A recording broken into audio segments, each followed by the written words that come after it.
സംസ്ഥാനത്ത് RSS പ്രവർത്തനങ്ങൾ നിരോധിക്കാൻ ലക്ഷ്യമിട്ട് കർണാടക സർക്കാർ പൊതുസ്ഥലങ്ങളിലും സർക്കാർ സ്ഥാപനങ്ങളിലും പരിപാടികൾ നടത്തുന്നതുൾപ്പെടെ RSS പ്രവർത്തനങ്ങൾ നിയന്ത്രിക്കാനായി നിയമങ്ങൾ കൊണ്ടുവരാനാണ് കർണാടക മന്ത്രിസഭാ തീരുമാനം. ഒരു സംഘടനയും ഞങ്ങൾക്ക് നിരോധിക്കാൻ സാധിക്കില്ല. എന്നാൽ ഇനി മുതൽ പൊതുസ്ഥലങ്ങളിലോ റോഡുകളിലോ ഇഷ്ടമുള്ളത് ചെയ്യാൻ നിങ്ങൾക്ക് സാധിക്കില്ല. നിങ്ങൾ എന്ത് ചെയ്യുന്നുണ്ടെങ്കിലും അത് സർക്കാരിന്റെ അനുമതി തേടിയതിനു ശേഷമാകണം. കർണാടക മന്ത്രി പ്രിയങ്ക് ഖാർഗെ മാധ്യമപ്രവർത്തകരോട് പറഞ്ഞ വിവരങ്ങളാണിത്. RSS പ്രവർത്തനങ്ങളും അനുബന്ധ സംഘടനകളും നിരോധിക്കണമെന്ന് ആവശ്യപ്പെട്ട് IT വിഭാഗം മന്ത്രിയായ ഖാർഗെ മുഖ്യമന്ത്രി സിദ്ധരാമയ്യയ്ക്ക് അയച്ച കത്തിന്റെ അടിസ്ഥാനത്തിലാണ് തീരുമാനം. അത്തരം പ്രവർത്തനങ്ങൾക്ക് അനുമതി നൽകുന്നതിൽ തീരുമാനം എടുക്കാനുള്ള അധികാരം സർക്കാരിനാണ്. അനുമതി നൽകുന്നതിന് മാനദണ്ഡങ്ങളുണ്ടെന്നും മന്ത്രി പറയുന്നു. വടിവീശ് റോഡിൽ നടക്കാനോ മാർച്ച് നടത്താനോ നിയമം അനുവദിക്കില്ല എന്നും അദ്ദേഹം കൂട്ടിച്ചേർത്തു. സർക്കാർ എയ്ഡഡ് സ്കൂളുകളിൽ RSS ശാഖകൾ നടത്തുകയും മുദ്രാവാക്യങ്ങൾ വിളിക്കുകയും ചെയ്യുന്നു. ഇത് യുവാക്കളുടെയും കുട്ടികളുടെയും മനസ്സിൽ നിഷേധാത്മക ആശയങ്ങൾ കുത്തിവെക്കുന്നുവെന്ന് കത്തിൽ പറയുന്നു.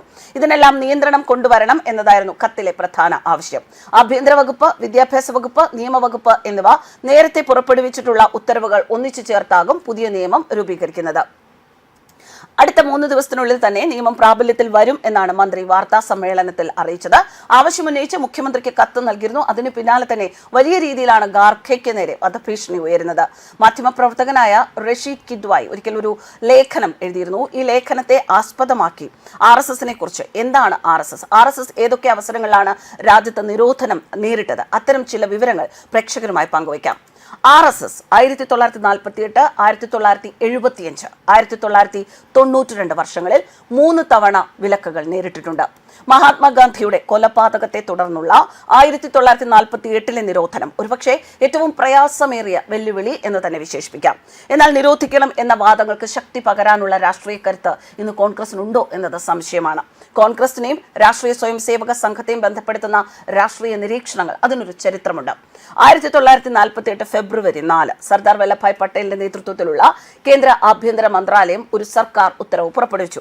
ആ ഉത്തരവിൽ പറഞ്ഞത് ഇങ്ങനെയാണ്: നമ്മുടെ രാജ്യത്ത് പ്രവർത്തിക്കുന്ന വിദ്വേഷത്തിന്റെയും ആക്രമണത്തിന്റെയും ശക്തികളെ വേരോടെ പിഴുതെറിയാനും രാജ്യത്തിന്റെ സ്വാതന്ത്ര്യത്തെ ഹനിക്കാതിരിക്കാനുമാണ് RSSനെ നിരോധിക്കുന്നത്. എന്നാൽ ഇങ്ങനെ പറഞ്ഞ ഏതാണ്ട് 18 മാസങ്ങൾക്ക് ശേഷം പട്ടേൽ തന്നെ RSSന്റെ നിരോധനം എടുത്തു കളഞ്ഞു.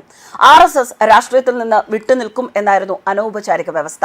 ഇന്നത്തെ ഭാരതീയ ജനതാ പാർട്ടിയുടെ മുൻ രൂപമായി കണക്കാക്കപ്പെടുന്ന ഭാരതീയ ജനസംഘം രൂപീകരിക്കപ്പെട്ടപ്പോൾ ഒരു മാധ്യമം രൂപീകരിച്ചതായി പല അക്കാദമിക് വിദഗ്ധരും രാഷ്ട്രീയ വിശകലന വിദഗ്ധരും അഭിപ്രായപ്പെട്ടിരുന്നു. സംഘ സൈദ്ധാന്തികനും രാഷ്ട്രീയ നിരൂപകനുമായ S. ഗുരുമൂർത്തി നിരോധനം നീക്കുന്നതിനുള്ള വ്യവസ്ഥയായി രാഷ്ട്രീയത്തിൽ നിന്ന് വിട്ടുനിൽക്കാനുള്ള തീരുമാനം എന്നതിനെ എതിർക്കുന്നു. 1949 സെപ്റ്റംബർ 14 ബോംബെ നിയമസഭയിൽ മൊറാർജി ദേശായി നടത്തിയ ഒരു പ്രസ്താവന അദ്ദേഹം പറയുന്നുണ്ട്. RSSന്റെ നിരോധനം നിരുപാധികം നീക്കി എന്നും RSSന് ഗാന്ധിവധവുമായി യാതൊരു തരത്തിലുള്ള ബന്ധവും ഇല്ലായിരുന്നു എന്നും മൊറാർജി ദേശായും സമ്മതിച്ചിട്ടുണ്ട്. 1975 ഇന്ദിരാഗാന്ധി ഏർപ്പെടുത്തിയ അടിയന്തരാവസ്ഥ കാലം, അവിടെയാണ് RSSന്റെ രണ്ടാമത്തെ നിരോധനം. ഇത് കൂടുതൽ രാഷ്ട്രീയ സ്വഭാവമുള്ളതായിരുന്നു. 1992 അയോധ്യയിലെ ബാബറി മസ്ജിദ് തകർത്തതിനു പിന്നാലെ മറ്റൊരു നിരോധനവും RSSനെതിരെ ഉണ്ടായി. പ്രധാനമന്ത്രി PV നരസിംഹറാവുവും ആഭ്യന്തരമന്ത്രി ശങ്കർ റാവു ബൽവന്ത് റാവു ചവാനും ചേർന്നാണ് വിലക്ക് ഏർപ്പെടുത്തിയത്. RSS, Vishwa Hindu Parishad, Bajrang Dal, Jamaat-e Islami Hind, students Islamic movement of India SIMI ഇതിനെ റാവു സർക്കാർ നിരോധിച്ചിരുന്നു. എന്നാൽ കേന്ദ്ര ട്രൈബ്യൂണലിന് മുമ്പാകെ അതിനെ ന്യായീകരിക്കുന്നതിൽ സർക്കാർ പരാജയപ്പെട്ടു. പട്ടേലിനെ പോലെ റാവുവും ഇപ്പോൾ വലതുപക്ഷ ഐക്യനായി ഉയർത്തിക്കാട്ടപ്പെടുന്നു. കോൺഗ്രസ് മുക്ത ഭാരത് പോലുള്ള മുദ്രാവാക്യങ്ങൾ കേവലം രാഷ്ട്രീയ മുദ്രാവാക്യങ്ങളാണ് എന്ന് 2018 RSS മേധാവി മോഹൻ ഭാഗവത് ഉറപ്പിച്ചു പറഞ്ഞത് ശ്രദ്ധേയമാണ്. 2018 ഏപ്രിലിൽ പൂനെയിൽ നടന്ന ഒരു പുസ്തക പ്രകാശന ചടങ്ങിൽ ഭഗവത് പറഞ്ഞു, ഇത് രാഷ്ട്രീയ മുദ്രാവാക്യങ്ങളാണ്. അത് RSSന്റെ ഭാഷയല്ല. മുക്ത, സ്വതന്ത്രം അല്ലെങ്കിൽ വിമോചനം എന്ന വാക്ക് രാഷ്ട്രീയത്തിൽ ഉപയോഗിക്കുന്നു. ആരെയും ഒഴിവാക്കുന്ന ഭാഷ ഞങ്ങൾ ഒരിക്കലും ഉപയോഗിക്കില്ല. രാജ്യത്തിന്റെ പ്രഥമ പ്രധാനമന്ത്രി ജവഹർലാൽ നെഹ്റു പൊതുവെ RSSനെ വിമർശിക്കുന്നില്ല എങ്കിലും ഇടയ്ക്കിടെ അദ്ദേഹം സംഘപരിവാറിനെ പുകഴ്ത്തിയിരുന്നു. പ്രത്യേകിച്ചും സ്വാതന്ത്ര്യാനന്തരം ജമ്മു കാശ്മീരിൽ പാകിസ്ഥാൻ ആക്രമണം നടത്തിയപ്പോൾ സംഘ സന്നദ്ധ പ്രവർത്തകർ അവിടെ എത്തി. ചൈനയുടെ ആക്രമണ സമയത്തും നെഹ്റു RSS ചെയ്ത സേവനങ്ങളെ അംഗീകരിക്കുകയും 1963 റിപ്പബ്ലിക് ദിന പരേഡിൽ പങ്കെടുക്കാൻ RSSനെ ക്ഷണിക്കുകയും ചെയ്തിരുന്നു. ഇന്ദിരാഗാന്ധിയുടെ കൊലപാതകം. അതിനുശേഷം രാജീവ് ഗാന്ധി RSS മേധാവി ബാലാസാഹിബ് ദേവറസുമായി ഒരു രഹസ്യ കൂടിക്കാഴ്ച നടത്തിയതായും റിപ്പോർട്ടുണ്ടായിരുന്നു.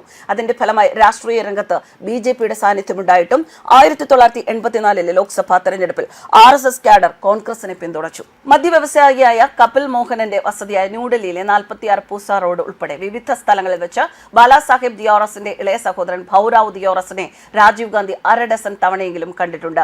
രാജുവിന്റെ അടുത്ത അസോസിയേറ്റ് അരുൺ സിംഗ്, ഡൽഹി മേയർ സുഭാഷ് ആര്യ, ലൈസൻമാൻ അനിൽ ബാലി എന്നിവർ സന്നിഹിതരായിരുന്നു അവിടെ.